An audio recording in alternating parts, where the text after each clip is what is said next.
So I didn't ask you what your favorite scene was because I didn't want it to influence which scene I was gonna try to choose. And Mm-hmm. boy oh boy, I had a difficult time picking. And I still don't know if I'm like 100% content with mine just because there's so many that I think are amazing. I do think it would be kind of neat to do a little honorable mention section.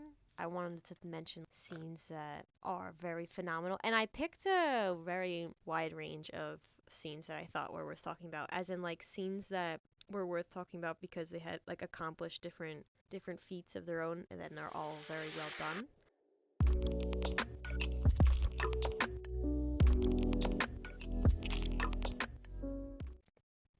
So this is my, if I had to pick, this would be like one of my first honorable mention scenes.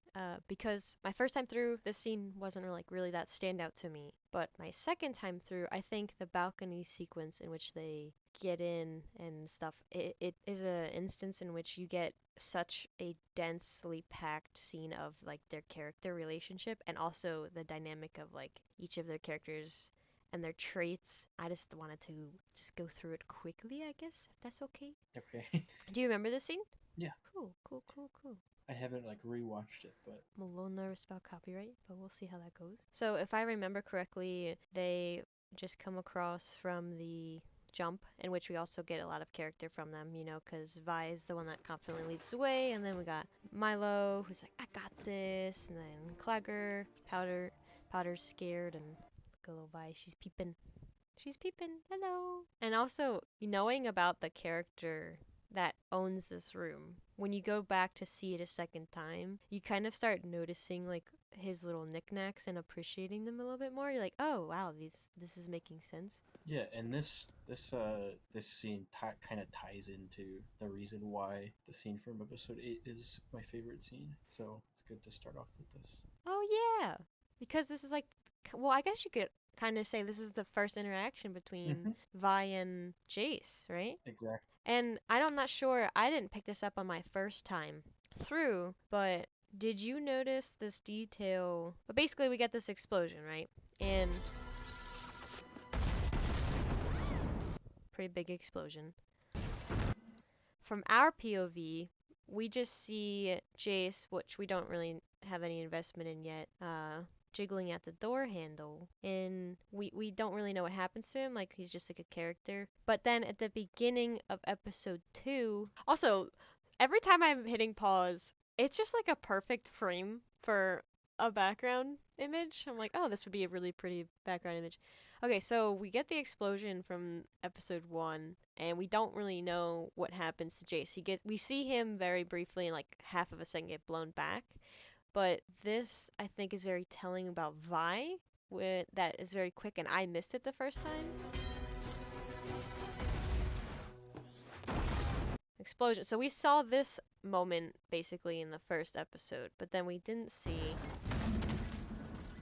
He gets knocked back. Then through the door hole, we see Vi come check to see if he's okay. So he's like, we didn't see this before. You see that?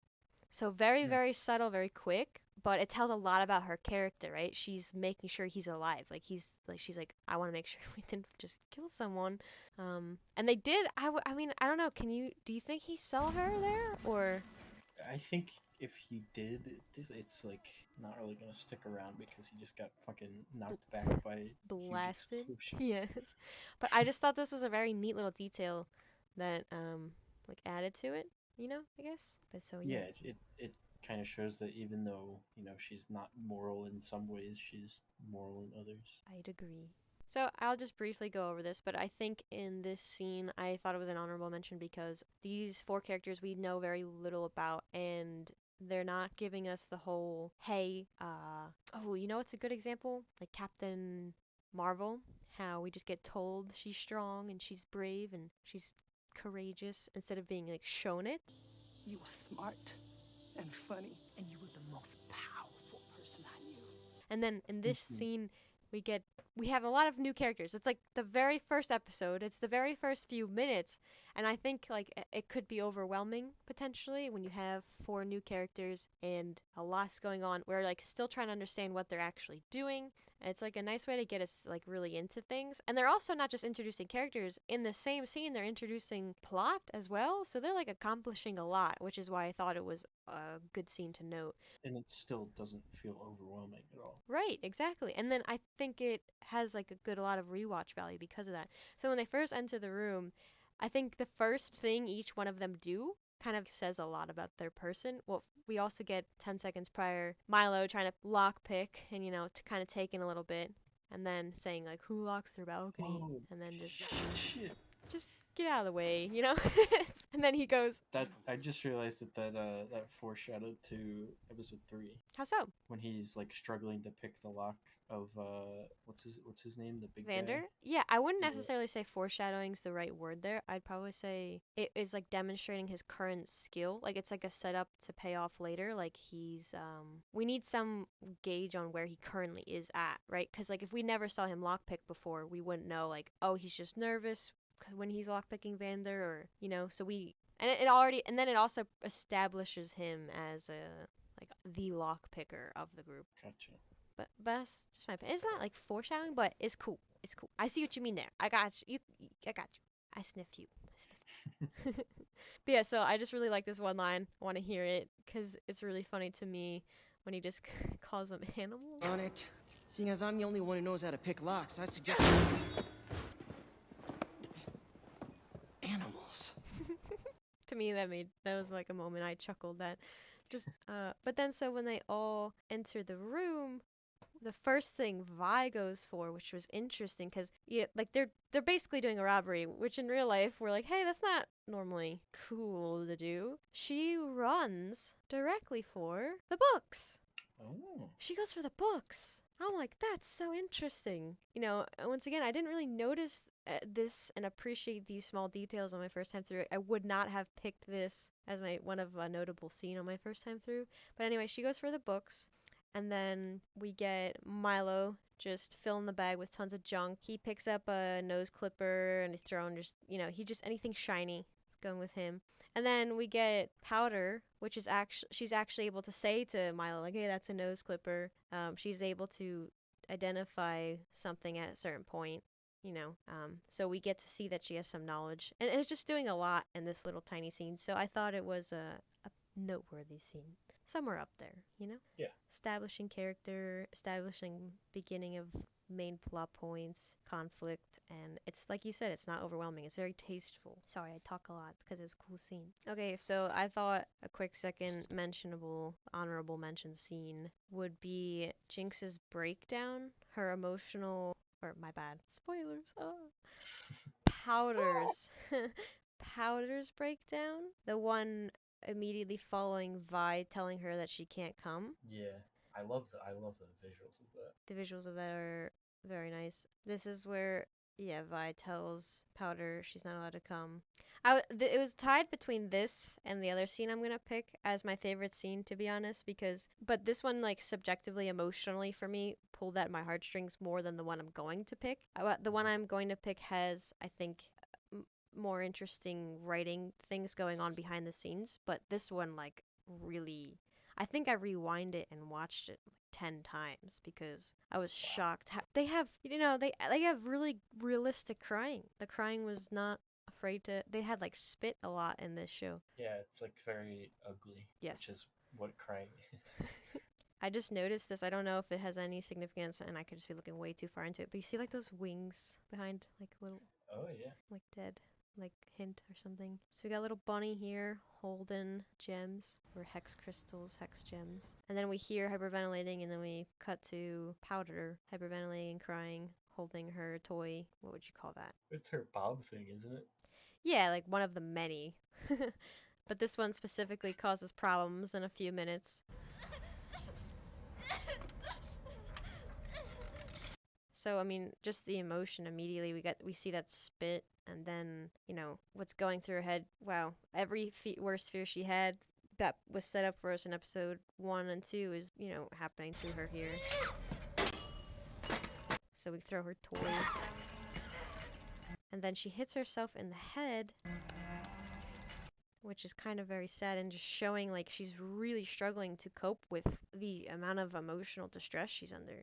She just feels like she can't do anything to help. She feels helpless, and it's just really upsetting. That, like, wow. And I think one of the complaints I hear a lot about this is that it's not realistic. It's too over the top, and I think it's very realistic. I would agree. I just would say there's I don't maybe you just haven't had a rough enough life.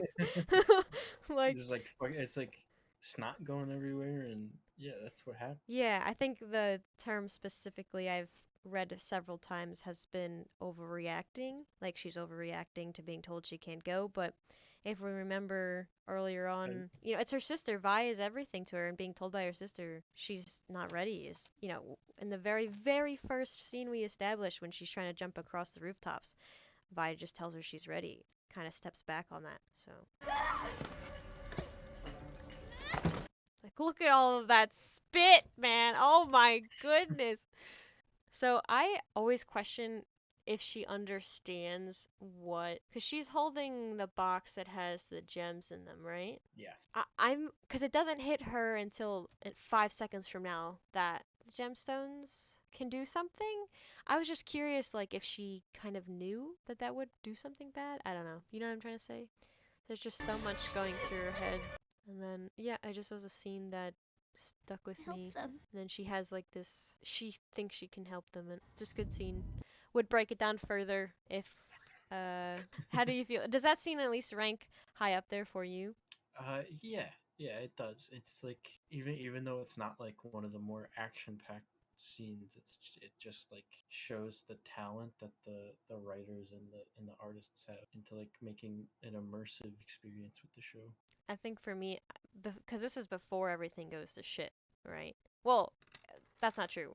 Things go to shit in the very, very beginning of episode 3. But I mean, like, direly shit. Absolutely, cosmically, profoundly shit, right? Like, Yeah. Milo, everybody's dead, kind of thing. And I think most people get super invested after that stuff happens. But for me, it was in this very moment where I'm like, wow, I really care about Powder. Powder is not a one-dimensional character. She's very complicated. And I didn't know about League, so I had no idea, like, you know, she would become Jinx, which a lot of people are like, oh, Jinx is insane, so she has to go insane and stuff. But yeah, so that was just the last. And then my last honorable mention is also in this episode, in which it's the scene of when it goes off. The little contraption she decides to make goes off because the tension is built up. You'll notice a correlation between this scene and the one I am going to decide as my favorite scene is like the tension is built up that you actually. But first, it's just. I think this is a lot of people's favorite scene, right? It subverts expectations phenomenally. Like no one expects main characters to die, and especially that quickly. We get people just, you know, one little 2 second clip and Clagger's dead. That's it. I don't even know if it's 2 seconds. He gets like whipped in the face. You know what I'm talking about? Yeah. So, but I did want to note one thing when I was going back to rewatch it. This is weird, Tom. I was rewatching this. The very like this moment right here between Jace and Victor of them making advancements discovery with Hex Tech for the first time happens literally 30 seconds before the destruction occurs with the Hex gem with Powder. Yeah. I was like, that's a neat parallel, right? Because I think this entire show we're doing parallels between like basically upper class and lower class and like the differences that they're experiencing. So to put the same exact material in each hand and then like showing just the contrast, like they're euphoric, you know?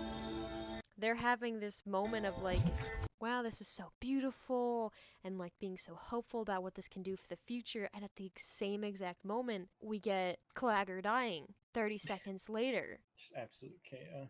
Yeah. And I'm like, because I would say that's one of the largest themes of the show, what they're trying to explore is like, you know, the city and the undercity and how they have a relationship with each other. And it's like, it's just interesting to me. But yeah, the scene where we get each perspective of. So at first, when I watched this scene, I don't know about you, I thought it blew up multiple times. This little guy. Did it not? No. So it rewinds time each time it shows us to show us what happens to each group of people, if that makes sense. But if you want to rewatch it Oh, with me, it's just showing us the different POVs of what's occurring. Because so much happens at once. And we get this clarified for us in the very last shot from the officer that's far away. It's just one explosion. So this is why I think it's a scene worth mentioning. We get really close to having it perfect. And we get really close to having, I think, the writing that we're used to. We have Clagger. He gets through the wall. Milo, so look, it stops, right? It walks in, it stops. Powder's a little confused. Milo, he gets the locks unpicked.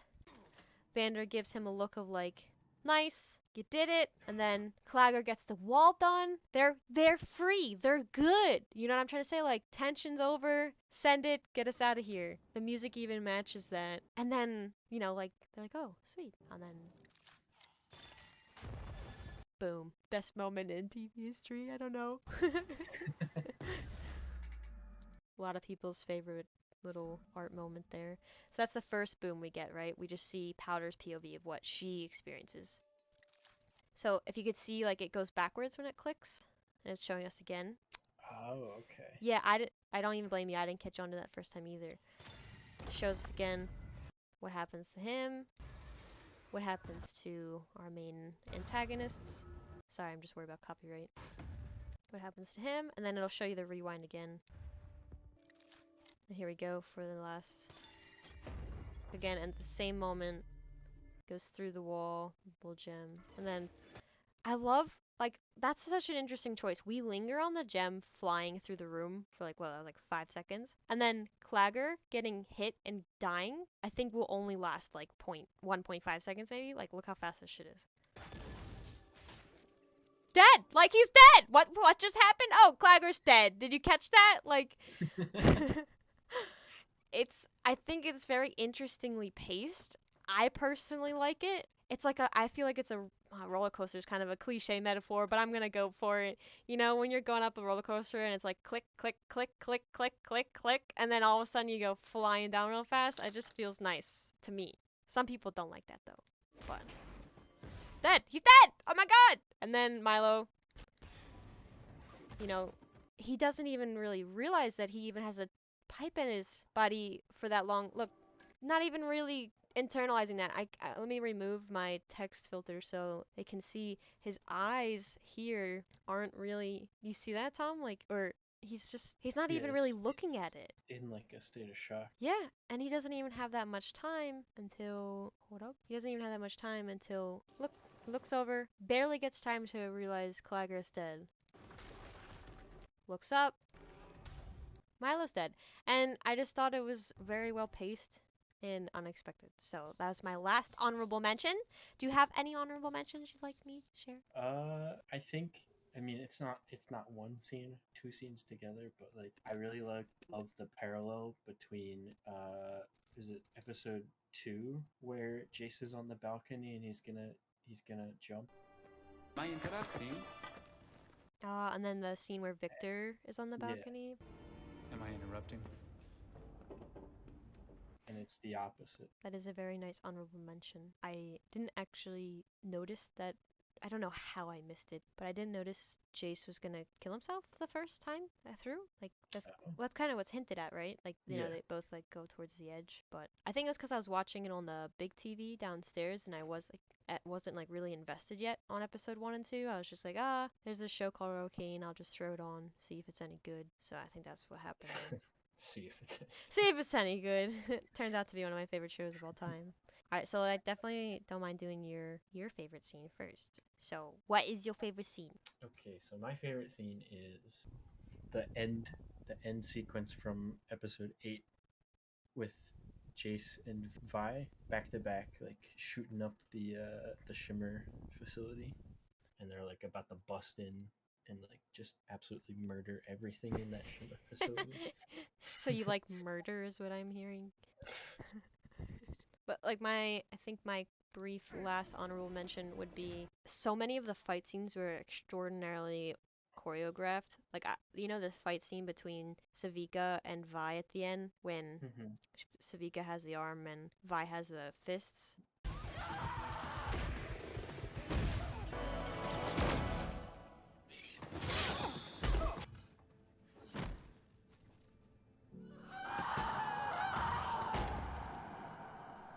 I was like borderline gonna just pick that one because it was phenomenal. But I'm trying to pick the best scene in terms of the density of quality. This is so much. This is so different compared to like Obi-Wan, you know, just like, oh, your density of shit versus density of quality. But yeah, I'd love for you to tell me about why this is your favorite scene. Where do you want me to start? Yeah, so like I guess if you want to go to the part where they're back to back on the bridge. Okay, so you want me to, because I think it's just Jace for a bit that's fighting these guys. I don't even know what they would call them. I almost want to call them like juggernauts or some crazy shit like that. They're called chem tanks. Chem tanks? Yeah. Like CHEM? Mm-hmm. Oh, okay. It gave me massive BioShock vibes. I don't know about you. I see that. I see that too. Yeah, the big daddies. So at first it's just Jace. He's starting to get overwhelmed. And then we get Vi coming in. At first I was like, that's not good for the gloves. What are you doing? I also love the soundtrack for this. I don't know about you if you like that as well. Just this part or overall? Because Well, overall, but like I've this been listening to scene. the entire soundtrack like on repeat. But yeah, I really like this song. So Oh, look at that frame!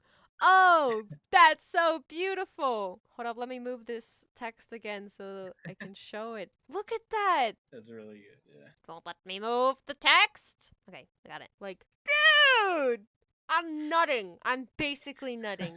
Okay, I'll put the text back. Jace comes in alone with his hammer thing that probably also has a name, but you know, cool ass shit. And then getting overwhelmed by chem tanks. Yeah. Mm-hmm. And Vi comes in hot. We get this very nice shot here, establishing the power of the gauntlets too. So accomplishing that there, like that little neat extra pump. And then we get this shot of both of them together. And yeah, I think this is a neat shot. He's realizing, maybe he's like, this is his first moment of like, oh shit, she's serious. Like she's badass. Oh, look at that! Look at that little smirk that she gives him. Like, did you see that? Like she's like out of breath. Look at this. She's out of breath. She's like out of breath, and then she gives him like a little smirk. Wink. Oh, so cute. They're basically married. And look at his face. He's like kind of shitting himself a little bit. Like I think that's what I liked about Jace. Well, that's actually one of the things I really disliked about Jace throughout this entire show. He constantly has. He's not sitting anywhere. He doesn't feel like he's confident of himself ever with any of his choices. Like he'll send it and then regret it every time. Mm-hmm. And like I feel like this face here kind of looks like that to me at least. He's like, And oh. you will absolutely see that in about like 20 seconds. All right, I'll keep going. Okay, so this is where my mind was like, I know it's kind of like very simple, but my mind was blown at this part because it reminded me a lot of the original Avengers movie with like the hero team up shot, but that in that movie it felt very forced. The entire series almost has been building up to this moment because in episode 1 you had Vi like breaking into Jace's apartment, and then now they're together fighting. Yeah, It's just like something that you would never expect to have happened looking back at episode 1. I completely agree.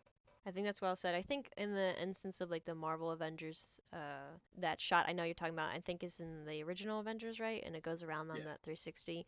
I think we know we're in for like a comic, you know, so I understand it's like that vibe. But this is also the second time they use a bridge in this show, and them using a bridge has been really smart. The other time they used the bridge was when Vi was trying to get Vanda out in episode 3, and she had to take on Silco's goons like one by one, or like one or two at a They time. they used the bridge in the last episode too, in episode 7 with the Jinx fight. Yeah, the Jinx fight. Wait, which one? When Jinx was fighting Caitlyn, Vi, and Echo. When she had the machine gun? Yeah. They were on like a platform that wasn't really a bridge. No. They were like it was Caitlyn and Vi were going to leave the Undercity and go to Oh yeah. Well, that's October. a, okay.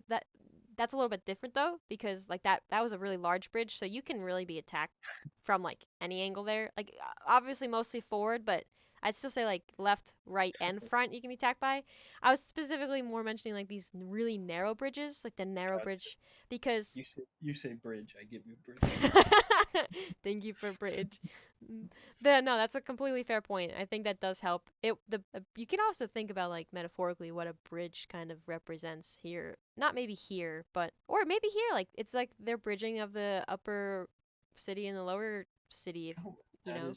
that is a fantastic. I mean, every time we see a bridge, it's been connecting to really interesting themes. So we get this shot here of them back to back, which I agree, it feels authentic, and I would have never guessed it would end this way. We get some nut-worthy shots of the weapons that are about to go hard, and that's interesting. I don't know if you just caught that the anger that we see in Jace, which often I feel like we don't see that. Just rewinded it to look at this. He was like mad. We're used to that with Vi. She looks actually more.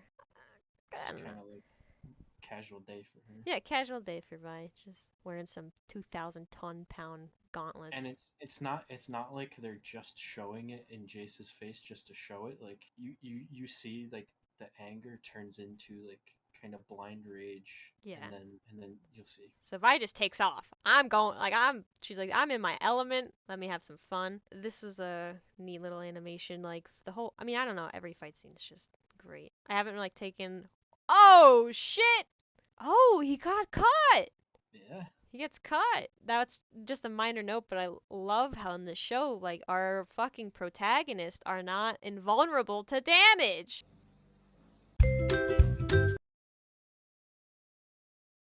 You know?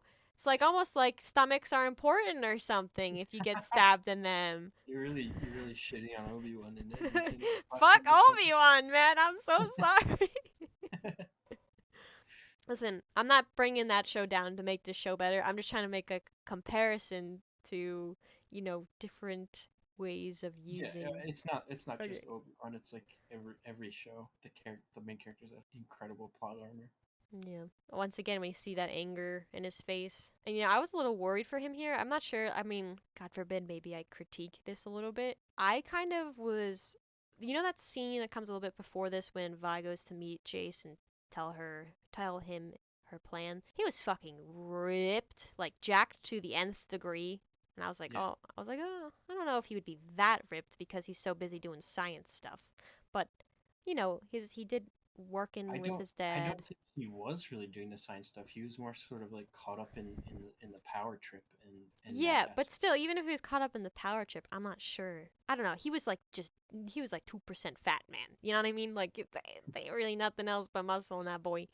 But also, we haven't really been shown too much history of him being a fighter, really. I know he worked with the hammers and his dad and stuff, but I'm not. Well, maybe he's like heavily relying on his hex tech, which is like his baby. And it's not as much about the fighting style. My only kind of critique, and I'd love to hear like if anybody had any other opinions, like even you or like a random person on YouTube. He just doesn't feel like he would intuitively know how to fight as well. And I guess to be fair, the scene kind of does eventually show us that he kind of gets carried away. But these juggernauts, I'm just gonna call them juggernauts, like 30 seconds prior, were ripping through the enforcers, like really giving them hell, and they were really fast, like scaringly fast. I kind of want to go Yeah. back to show that.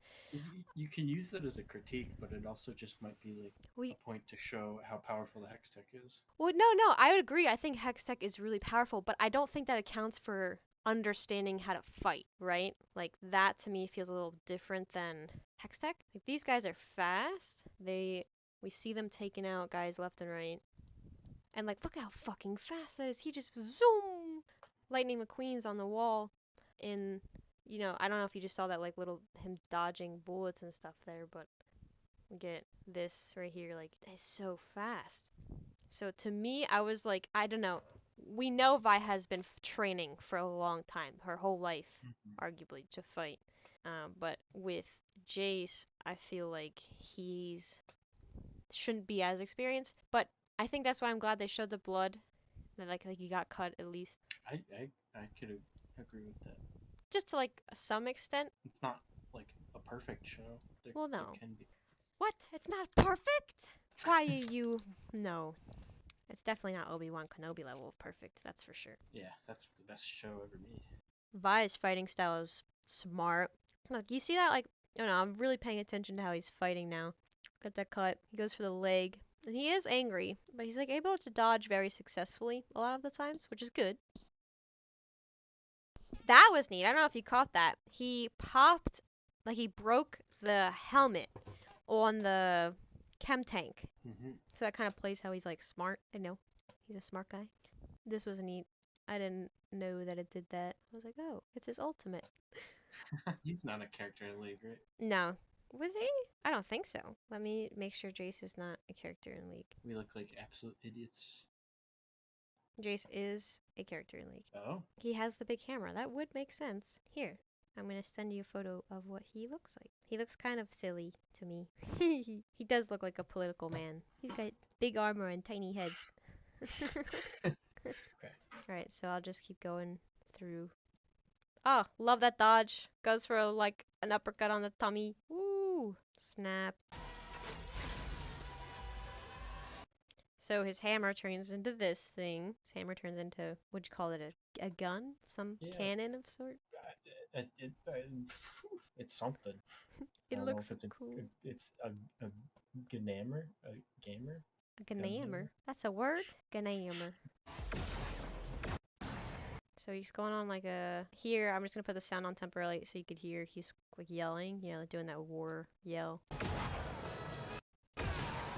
You can see like the blind rage in his face here. What do you think's motivating him to be so angry? I got the answer, but I want to test. No, I'm just kidding. I'm curious because there's like a lot.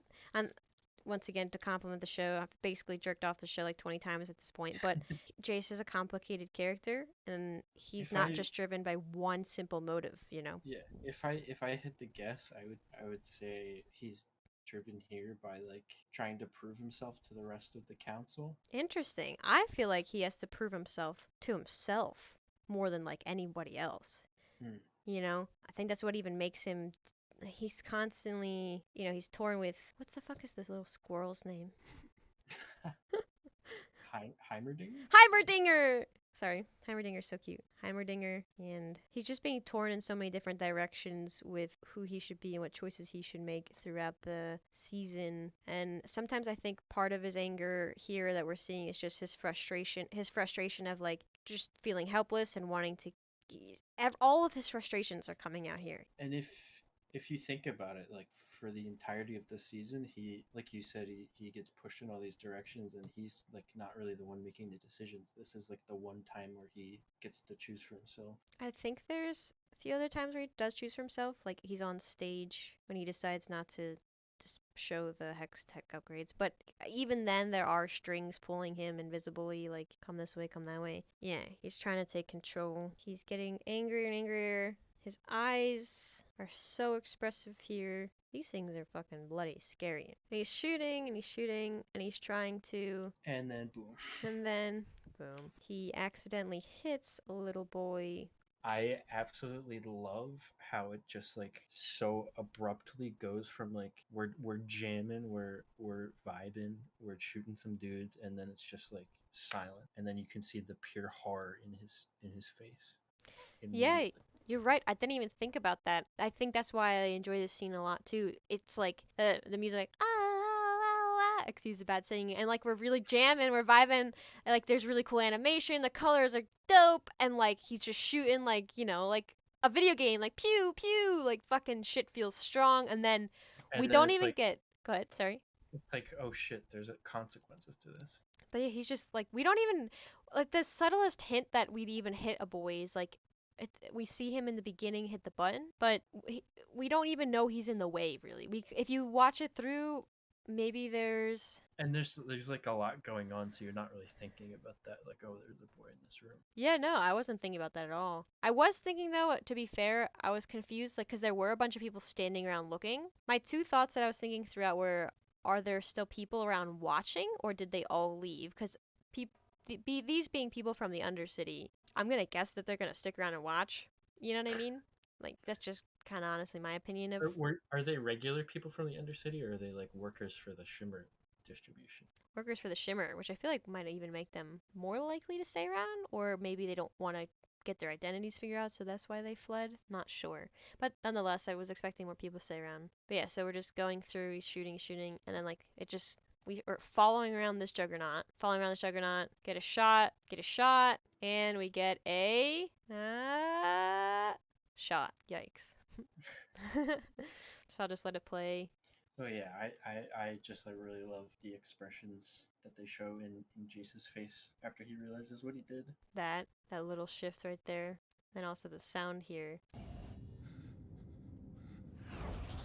The music just stops like you said, and this is a little graphic, but you know, it's not playing around with how it wants you to feel.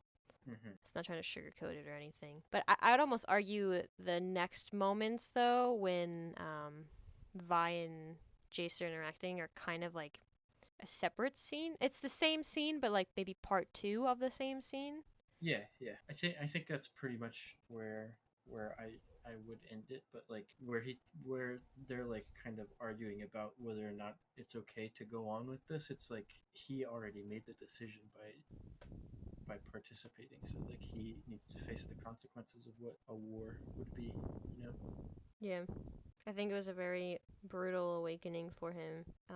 He gets an interesting idea out of it, as in, like, I don't know if he took away everything that he should have. I was a little frustrated by his character when he walked away from this, at least for me. He didn't feel like he actually understood Vi's POV, like, he was just, it's kind of almost cemented in his mind more of his beliefs that he already had, like, when he goes to make the deal with Silco, right? He says out loud that he confidently knows that they would destroy them. And he gets that belief from seeing himself use Hex Tech against them in this fight. And it's just interesting because, he's to be honest, he's one of my least favorite characters, Yeah. Jace. So, He's not very likable. I don't think they don't do him well.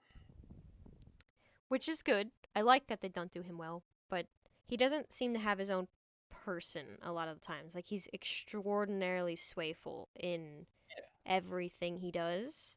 And I And think he that's knows kind that, of is that he's more of a follower. but it's ironic because he's in a leadership position, right? Yeah. That's cool. Well, I like the scene that you chose. It was definitely a very fun scene. Okay, so mine kind of requires 2 setups, if that's okay. So I responded to someone in my YouTube comment about why you should watch Arcane that wanted me to explore. They were questioning about like if I'd maybe make a video on some of the relationships between characters because, you know, they find that interesting, and I definitely also find that very interesting. And it made me realize that I think the reason why this show is as good as it is because of the. Why does it keep saying rated 14 TV PV PPP like 16,000 fucking times? Hold up, Tom. Hold up. It like won't stop doing it. It's doing it over and over and over and over again. Like it comes up and goes away, and comes up and then goes away. Death on me. I like your favorite scene though. Very interesting. Do you like Jace, personally? Not really. Okay, so anyway, there's someone in my last YouTube video where I was recommending why you should watch Arcane, and they asked if I could talk about character relationships in the show, and I definitely think I should because the character relationships are the most interesting aspect of this show, I would say. It's what carries the show, the very nuanced dynamic between how many different characters there are and then how they interact with each other. But this is a scene I think which demonstrates that, and I just think it was an excellent case study in how to build tension, like genuine tension in the audience, and the audience actually cares. And these are our antagonists that we care about. So there's a lot going on here in terms of. Do you know what scene this is yet? No, maybe. Oh, is it like the Asian guy and what's her name? And Savika? Silco? Yeah, the loyalty scene. I think that's a good name for it. I was, for me at least, genuinely on the edge of my seat. Because we get, for context, the show gives us 2 scenes prior. They're both very short little moments. One in episode 8 where Asian punk boy comes to talk. He probably has a name. Should we Google the name? I don't know. Asian guy seems pretty. No, I'm just kidding. I just like his design. I think his design It's reflects. very Wait, it's very wait. cyberpunky. I wanted to say how I think his design reflects his character, like his personality, extraordinarily perfectly, because his massive jacket, when it falls off in that scene where Silco goes in with the gas masks, he's so small under that jacket. Not small, but like his jacket makes his shoulders massive.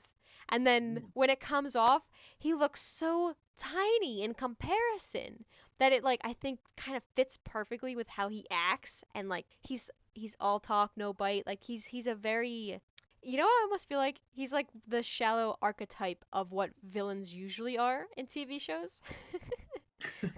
And then like Soko's like, nah, this is how it's done. But yeah, so this was my favorite scene because of the dynamic between Savika and Silco and then these characters, and then also because it was hinted at, like it was foreshadowed with two little scenes. First one is when Finn comes to visit Savika in the bar alone, and basically there's this little interaction where he is saying how she's always cleaning up after Silco and they're, you know, she's not the only one feeling this way, Except it's not your ship. It's his.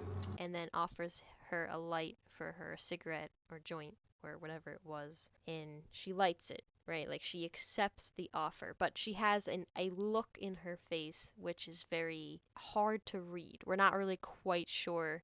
For me, I leaned the first time through like 60 to 70% like, oh shit, she's actually kind of interested in his offer because she does seem like she's kind of tired of the shit. Like she complained Yeah. to Silco already in a scene prior about how she's so annoyed with Jinx. Like she's like, Jinx is messing everything up, I could have handled those brats. She's a problem, and we all know it. you know, and you're just letting her get away with it. And so it's not like this is out of nowhere. It's slowly been getting more and more complicated, and Savika has been struggling with this feeling for a bit. And then we also in this episode in the very beginning when they go to see the damage done by Jace and Vi in your favorite scene, you know, once again, we get Finn making a little head nod slash look with his lighter to sorry, I'm just trying not to get copyrighted. He makes a little head nod to Savika when Silco tells Savika to go help with the body, right? And like just dealing with more trash. And like they have this little shared moment right here.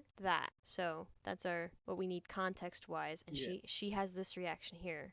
I think that the whole ruse in the scene that you're talking about, like your favorite scene, is believable to Finn because there is like a good chunk of Savika that actually wants to do it. But yeah, Well, yeah, that's the thing. I think that's why it's my favorite scene is because I would argue it's not obvious to the viewer which choice she was going to make until a certain point in this scene. I don't I don't think it's obvious to her either. Interesting. Yeah, no, I had no Which is idea what was gonna happen.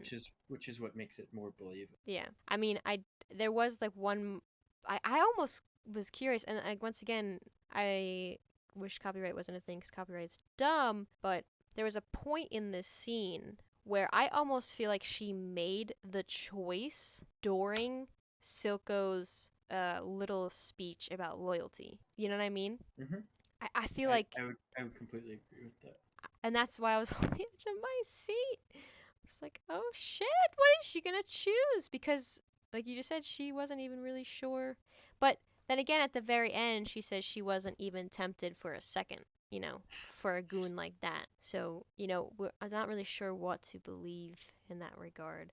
And this is also my favorite scene for one last, not one last reason, another reason.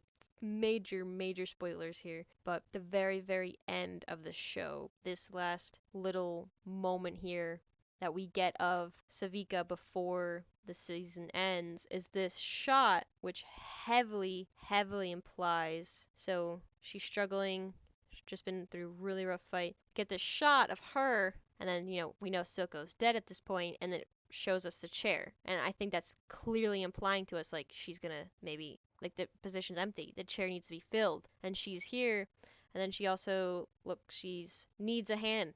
She needs a hand, like quite literally. She's like, I don't know, it's maybe I'm looking too far into it, but I liked that little moment there when it was, you don't have to have too much. It's very subtle and it suggests it to us very peacefully. And I think having said that, going back to my favorite scene, that's why I like it a little bit more. I think if she had betrayed Silco and ended up taking that spot, my liking or my more so disliking for her character would have grown. But because of that choice, I actually came to like her quite a bit. Like, I kind of really liked Savika, personally. Especially after she decides not to kill Silco. Which I also thought was interesting for her character, all things considered, because originally she was the one that betrayed Vander when Vander died in the city. Like, she took, you remember all that stuff? Or no? Yep. Yeah, so it makes it a more rewarding payoff if in season 2 they are going to decide to go with having her take that spot, so to say. She feels like, to me at least, it makes her have earned it a bit more. She didn't get it by, like, already what she's doing isn't necessarily the most moral of things, but to me it Yeah, feels a little less. it would have been very cheap to like conspire with Finn to off Silco for the power grab. But this is kind of like a secession of him. Yeah, and then another reason why I like a secession of him, neat. Another reason why I like this scene was because Silco, being one of my favorite characters in this show, he sensed it so quickly, and he didn't even turn around to look at Savika at all, not even once. I was like, wow, what a power grab! Holy fuck, And I did like because they do like we get Savika walking over and he's picking up on the vibes. He's like, this is something's a little off here. He's getting a read. He's that dang lighter. That dang lighter. I'll put on subtitles so we could like maybe analyze text. But yeah, I don't know. Just back to my note about the shoulder thing. You see how large this jacket makes his shoulders? His shoulders are actually like quite normal, not this large. So foreshadowing here. I mean, like Soko even weaves this 2 steps ahead thing in at the end of the scene when this woman here's son is dead from Tom's favorite scene. And he's like, I would have had your son killed for that, but I guess I'm ahead on that too. It's like fucking beautiful. Just rubbing it in. Yeah, but he doesn't rub salt excessively in the wounds. He like just puts the perfect amount, like just a dash. So he's getting a speech. He's realizing here. This is the face of like, okay, I've realized what's happening. I almost felt like for me, I don't know. How did you go about reading him here? When I was like first going through it, I kind of felt, and I know that this is probably like very very wrong, but I felt like he was kind of like accepting his fate, and then he kind of got like surprised by what Savika did. Yeah, so I think that's interesting because I think part of him he also did not know what Savika was going to go with. I don't know if he was 100% of accepting of his fate. I think he was accepting of the situation, if that makes sense. He was like 100% like, this is happening. I might die here. And then he started to agree though. I think he's trying to get a read. You're with him, aren't you? So in writing, something that I think is a very smart tool that often is very unnoticeable as well. Because I think growing up watching Disney movies and all that kind of thing, very popular, big franchise films, most people can have a good intuitive sense for when keys are jangled in their face or when they're being manipulated to like a character or not like a character. Now I say that optimistically. I know people like Obi-Wan Kenobi, so there are 2 types of people, but Is it it's just Obi-Wan Kenobi video?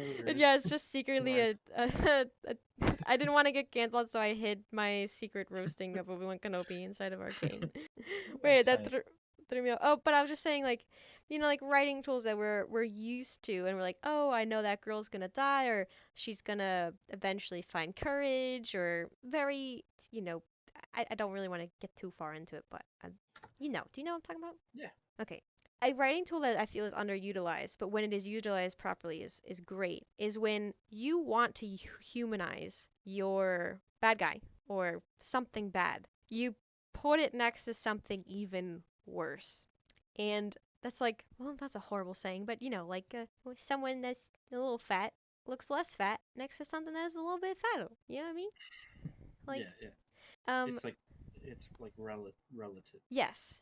So when we have this scene here, Silco's he's, in most people's view, probably not a great guy. I personally think he's the best man alive. I love him. He's my father. But he's worse, right? Because his motivations are not, well, to just let Silco do the talking. Silco goes on, he has this opportunity to kind of, so as a person who's studying writing, I knew he was dead when this happened because he was justifying, it wasn't justifying, he was getting a chance to explain his moral POV, like his moral corruption, where he gets his motivations from, right? And it's like, oh shit, like he's probably dead sometime soon, knowing this is the finale. I didn't know there was an season 2. I thought this was it. And I did too. you thought he was dead as well? No, I didn't know there was going to be a second season. I thought Yeah. it was like a limited series kind of thing. Oh yeah. So not knowing there was gonna be a season 2, I thought they were gonna have to wrap stuff up like more clearly. But to me, Silco felt like he would die because he doesn't seem as morally wrong anymore. Like from in comparison to episode 1, getting him here to the point of where we actually, I mean, at least for me personally, I can only speak. I'm sympathizing and I'm feeling like actually, holy shit, I feel like Jace is not. Is like I feel like Jace is a worse person than Silco. I feel like Jace is more morally corrupt than Silco. You know what I mean? I'm like, how the fuck did that end up happening? How'd the show do that to me? And this was the Well, moment. it kind of like goes back to your point of like the comparison between the two completely different worlds of the Undercity and Piltover. Like you can have people that are on the two different sides that are just as bad as each other, if not more. Yeah, I agree 100%. There, like, there's a parallel. I almost say there's a parallel for each character in this show for upper and lower. If you know what I mean. For example, I can't remember her name, but there was that female enforcer in the beginning, first episode, with Vander. That I think was a good Yeah, the Russian lady. Russian lady. I don't remember her name. She was I don't remember very. her name. That's okay. We're not good with names. But she was trying to be like diplomatic about everything, and Vander was also trying to be diplomatic about things. I don't know. I just feel like you can make a lot of parallels with the upper and lower. But so he explains how rough things were. He kind of, like I was telling you, gets loyalty. And then I was just trying to read her. I was like, at this point, though, to me, from at least maybe it's the angle or something like that, I thought Suko was dead. Like she looks kind of angry and annoyed to me. But so he's given this little speech about loyalty, and then we see a knife creep out, a blade from her arm, of Savika's arm, and I love that line. Now I'm forced to share the air with parasites like you. If I ever have to quit work, I'm definitely going out on that line. Like, like it's a good line. So this whole scene, how long does it last? It's a good like 2.5 minute scene, and the tension. It's like I said, an excellent case study of how to build tension. Note that we're not getting a lot of shots of Savika. We're not able to read her. We got that. What is it? The one shot so far. So we see the sword slash knife slash whatever the fuck you want to call it raise up. Look at this shot. And it's a great shot compositionally because it kind of hints that he's a potential target. Like he potentially can get hit by this. You know what I mean? Like he's there.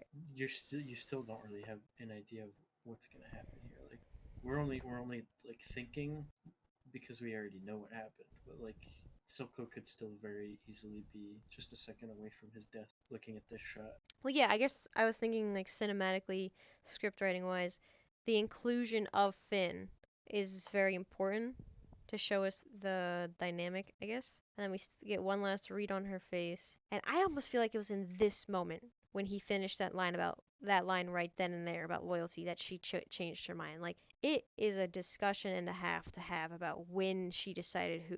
Like you can almost say it looks like it's going down, like a backstab or something.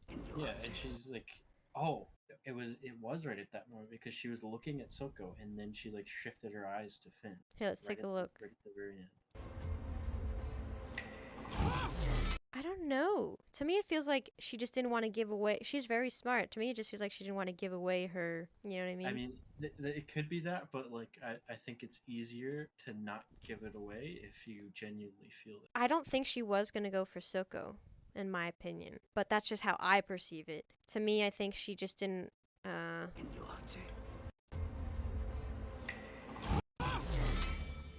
But also, we get this beautiful shot. Normally, Jinx is up here. We can even see right here Jinx is one of Jinx's little toys. Oh yeah. And then we see right here Soko, as confident as he just was, and as calm as he just was, giving that speech about loyalty and how it used to be. He's like taking a few deep breaths. Got blood on the lady's eye from Finn. And I just loved how he ended up dying, considering that like mouth garb thing, whatever you want to call it, was the most notable aspect of his character design. Then we get that annoying ass later, finally. I wonder if it like represents something or in the game or some shit like that. And then once again we get the same exact compositional shot that we just got that we were just talking about, but now with him not breathing. Yeah. That's a way you can put it. or finishing his last breaths, I guess you could say. And then he just gives her a look. And then he says the iconic line of you know, would have had your son killed for this, but I guess I'm ahead on that too. Killed for this, though I suppose we're at that account. Get out. Very nice. Very nice. It's a great scene. Ah, you see Jinx little doodles. And then lights. I loved that because the very first time she was tempted with this offer from Finn, you know, he offered her the lighter and she accepted, you know, like to light her cigar. That's what it was. It wasn't a cigarette or a blunt. It was a cigar. And then she lights his with it. So I just thought it was a nice little carryover. But yeah, that's pretty much the end of the scene. He just asks if she was tempted, and she says not for a second, not for a scrub like that. But I know we paused a whole bunch, but that scene plays out pretty quickly. And we get a lot in that scene. I think because I paused so much, experiencing that tension is not really possible from pausing, but going back and watching it in real time, it's quite the experience. Plus, that guy was fucking annoying. I was so glad he was dead. I like the style of his character, but he is very. But Soko's just a bitch. My bad. He's just a. I forgot to say a badass bitch. My brain just skipped right to bitch. Nah, he's like a really cool guy. I really like the scene that you picked. It was interesting because it's something that I wouldn't have thought of as like something being my favorite scene because I don't know. I guess I tend to like more actiony things. I know, I agree. I think action scenes tend to be my favorite throughout this consistently. Like, I was never bored during an action scene, and I can't tell you how many fucking times during modern day action scenes that I'm just talking about like really Marvel and like they're not doing anything other than look, it's cool. Yeah. You know, and their fight scenes were like even this fight scene that I have up on my screen right now. I know you can't see it, but I'll just describe it to you. In episode 1 when they got the loot and they come back and they're getting in that little scruff with 3 bullies, right? Like it's not just fight for fight. It's moving plot forward and it's establishing how our main characters fight. It's establishing like you know, Clagger at one point is smart and he uses the dirt from the ground and throws it in his eyes. We get little character beats throughout the fight. We're not just getting Leia running through the woods from adults for 2 minutes somehow and it's like a little yes, I fucking hate the Obi-Wan Kenobi show. Okay? That's what's coming next, isn't it? No. I don't know. I don't think spending all the time making a video about something I can't stand is healthy for me. Maybe if I don't know. I can't do that with that one at least. I have to be very passionate, very, very passionate about like disliking it. Like you know the way I Well, ooh, that's that your actions seem to. well, no. Compare my hatred for Obi-Wan Kenobi. I might bleep this part out because it'll probably give me hatred. But like, you know the fucking movie I hated. Yes. Yeah, okay. You already know. That one is one that I was considering making a fucking like video about because, dear Lord, it almost caused me to have like multiple medical problems. So But yeah, okay, very I very good scene. also liked your favorite scene. What should we do next, Tom? I don't know. you were talking about that guy's comment earlier. You should do some like theory craft about what could Ooh, happen next. that would be fun. What's like a quick little idea you think of what would happen next? Just Well, if I'm- kidding. Save it. You have to come back to the next video for that one. Know that they ride or die. I keep boys by my seat. Know that they ride or die.